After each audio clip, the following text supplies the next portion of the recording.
All right, let's do a quick discussion of Chapter 8 of the Scarlet Letter, the Elf and the Minister. So we've got the setup in the chapter before this of Hester going to the governor to, I think it's to deliver some gloves, but the actual purpose is there's been talk that she shouldn't keep Pearl, that having a fallen woman be responsible for the moral education and upraising of a child is unacceptable, and there's a lot of talk that Pearl should be removed, especially since Pearl is a wild child, very contrary, very mischievous, and angry because she's ostracized along with her mother. And so in the chapter 8, they have the interview with the governor, Governor Bellingham, and he's of the opinion, yeah, we should take the child away from you. They ask Pearl for, like, who made you a part of it's part of the catechism, and ever since Pearl said, like, I'm no, I have no father art in heaven. Actually, Hester has made a big point of educating her to the point where she's actually probably more educated than a lot of the other children. So in this Puritan thing, but get Pearl being all contrary, and she refuses to say anything and runs off. Is a complete little brat, which is taken by Governor Bellingham to mean, like, oh, this is completely kind of a savage little creature that has not been given any moral instruction, and he's all for removing. At which point Hester kind of does sort of lose it. But they say, oh, she's driven near to madness, but she's just really pissed. It's like, you take this child away from me, it will kill me. This is all that is keeping me alive, and I am doing a good job with her. And she appeals to one of the other men that are there. There's Mr. Wilkins, who's, like, kind of older than Mr. Wilkins, but the other two men that are there is Roger Chillingsworth, the doctor, who we now know from the interview is actually her husband, going under her husband going under a different name, who set himself up as, yes, Roger Chillingsworth, doctor. Seems to have kind of risen up. He's in the governor's company. And the other person there, who is the young pastor, Arthur Dimmesdale, who apparently has grown even more haggard, more careworn since that the initial scene of Hester being shamed in public. And she appeals to Dimmesdale to argue my case, and he does. He argues it, and apparently he does it with he's got that tremble in his voice, but he speaks passionately. There's also a bit of the pulpit there and it kind of rings out. And indeed, the governor has an empty suit of armor that he puts on to be a warrior, as that's one of the demands of this new world. He also has to be a warrior, a soldier, and he makes the armor vibrate with his voice. So it's quite a passionate, strong defense, and he's successful. I mean, he says that the child is probably is Hester's chance at redemption. That by properly raising and nurturing and giving moral education to this child, the child will actually carry her and maybe and be the salvation of her soul. She won't be damned to hell. And makes a very passionate, very compelling argument for this, and wins over. The governor relents, gonna keep.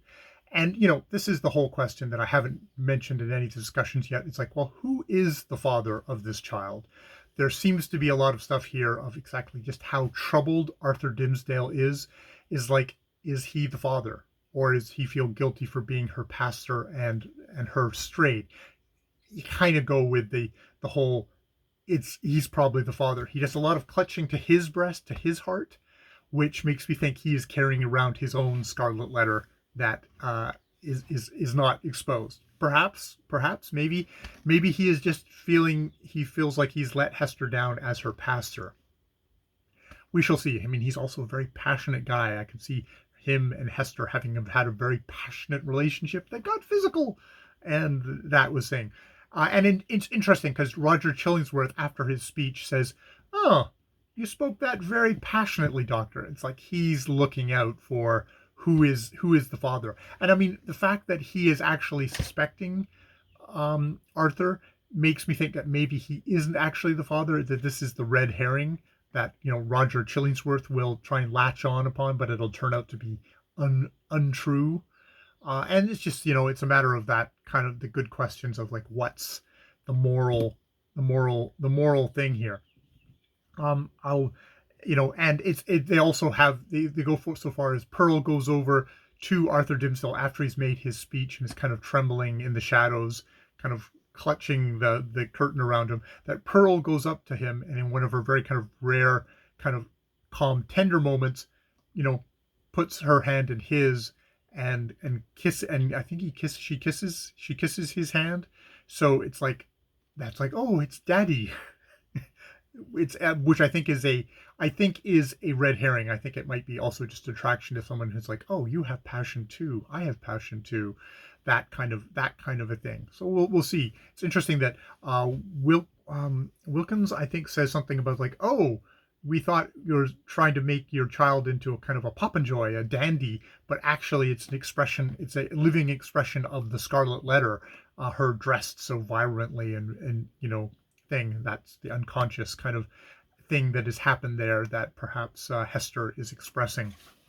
There is at the very end of this chapter a weird exchange where a window is thrown open and Mistress Hibbins, the governor's bitter-tempered, ugly sister, don't talk about how ugly or handsome the governor is, sticks her head out the window and invites Hester to come with her into the dark woods to be part of the merry company of the Black Man. And they note here that a few years later, she's going to be executed as a witch, which I guess they got her dead to rights with just this exchange. And Hester's like kind of looks up and says, no, I'm going to be busy taking care of my daughter Pearl, but if they'd taken her away, I indeed would have accepted your invitation, and I would have signed my name in his book in blood. So the note at the end of this is like, yes, right away Pearl has already saved Hester's immortal soul from the Satan's snare. So this apparently is this narrator and stuff like this is like, yep, there's witches, they're old women witches, and they are in league with Satan. Seems to be there as a moral temptation. I mean, you could also say it's interesting. It's the governor's sister who is already, in the black dark arts. Is this one of these? There's a thing here you could say. It's like, oh yes, a woman, even a high-standing woman, has to look elsewhere for any kind of power, spiritual or physical power, and it's expressed in this in the kind of the dark arts, or as a super sexist narrator would view it that way, whereas someone else might go, oh, this is a woman who's like, who wants to have interesting intellectual company, and it's going to get cast as witch, burn the witch, or execute the witch. I'm not quite sure if they're burning them at this point.